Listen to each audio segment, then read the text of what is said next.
Hello guys, চলে এসেছি আবার খেলার খবর চ্যানেলে বিগ বিগ আপডেট নিয়ে। তো চলো বন্ধুরা, খুব গুরুত্বপূর্ণ আপডেট নিয়ে চলে এসেছি। ফুল ভিডিওটা দেখতে থাকো, স্কিপ করবে না। স্কিপ করলে কিন্তু ভিডিওর মধ্যে অনেক কিছু মিস করবে। এবং এই খেলার খবর চ্যানেলে যারা নতুন আছে অবশ্যই খেলার খবর চ্যানেলটা সাবস্ক্রাইব করে পাশে থাকা বেল আইকন ঘন্টাটাকে ডাউন করে বাজিয়ে দাও। বেশি লাইক এবং কমেন্ট করে দাও, যাতে মোটিভেট হয়ে তোমাদের এই খেলার খবর চ্যানেলে এই ফার্স্ট আপডেট দিতে পারি। তো চলো বন্ধুরা, ফার্স্ট যে আপডেটটা নিয়ে কথা বলবো, খুব গুরুত্বপূর্ণ আপডেট তোমাদের শেয়ার করতে চলেছি। তো বেসিক্যালি এমবিএসজি শিবিরে কিছু প্লেয়ারকে নিয়ে আপডেট দেবো, মানে বেসিক্যালি বিদেশি প্লেয়ারদের নিয়ে। তো এমবিএসজি শিবিরে যে সমস্ত বিদেশি প্লেয়াররা আছে, সেই সমস্ত বিদেশি প্লেয়াররা কিন্তু ACL2 এর তোমরা নিশ্চয়ই জানো নেক্সট ম্যাচ আছে মোহনবাগানের ইরানের ক্লাবের সঙ্গে। তো সেক্ষেত্রে ইরানে কিন্তু যেতে হবে।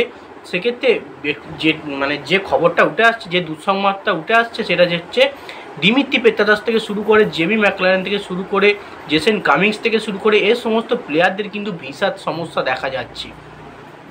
বেসিক্যালি যদি মোহনবাগান টিম ইরানে উড়ে যায় বিদেশি লেস টিম নিয়ে, তাহলে কিন্তু অবশ্যই মোহনবাগান ম্যানেজমেন্ট হেরে বাড়ি আসবে, এটা কিন্তু কনফার্ম। কারণ ইরানের ক্লাব কিন্তু অসাধারণ ক্লাব, এবং যে ক্লাবটার সঙ্গে খেলা পড়েছে সেই ক্লাবটার সঙ্গে কিন্তু সবথেকে মার্কেট ভ্যালু বেশি, মানে এমবিএসজি 63 থেকে 65 কোটি টাকা মার্কেট ভ্যালু, এবং তাদের কিন্তু জানা যাচ্ছে 136 কোটি টাকা মার্কেট ভ্যালু টিম।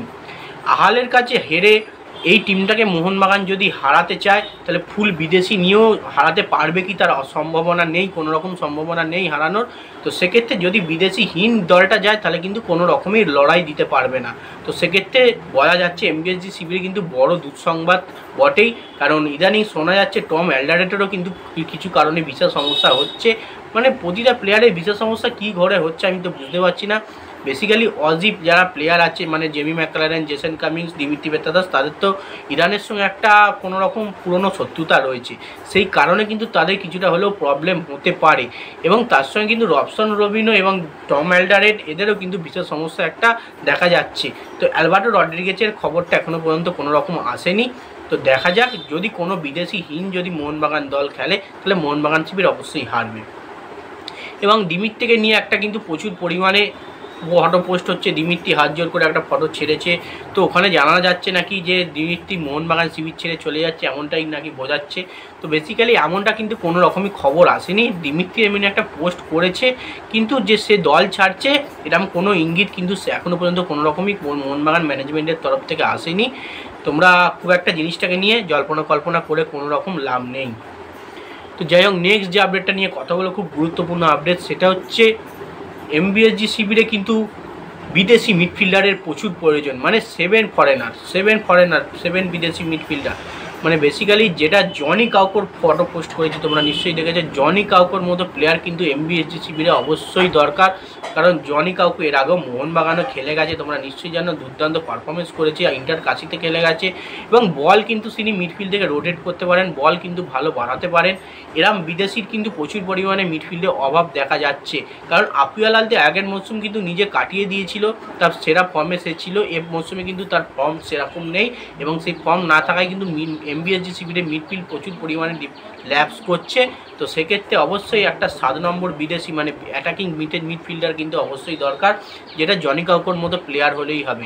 কারণ জনি কাউকো যে আসছে এরমটা কিন্তু কোনো রকম আমার মন্তব্য নয়। জনি কাউকোর ফটোটা পোস্ট করে দিয়েছি, তার কারণ এর আগে জনি কাউকো এই জায়গাটা এসে দুর্দান্তভাবে পারফরমেন্স করেছে। এবার গ্রেগ স্টুয়ার্টের কথাও তোমরা বলতে পারো। তো দেখা যাক দলে 7 ফরেনার আসে কি না।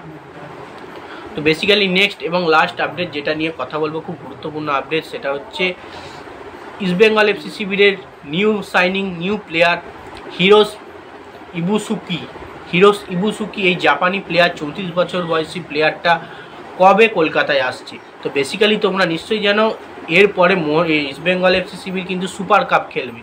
তো সুপার কাপ শুরুর আগেই কিন্তু চলে আসবে হিরোস ইবুসুকি ইস্টবেঙ্গল এফসি শিবিরে যোগ দিতে, এবং তাকে কিন্তু তাড়াতাড়ি প্রি সিজন শুরু করতে হবে। অক্টোবরে যেহেতু সুপার কাপ আছে, অক্টোবরের প্রথম দিকেই কিন্তু চলে আসতে হবে, মানে সেপ্টেম্বরের লাস্ট বা অক্টোবরের প্রথম দিক করে কিন্তু কলকাতায় আসতে চলেছে এই হিরোস ইবুসুকি ইস্টবেঙ্গল এফসি শিবিরে যোগদান করতে।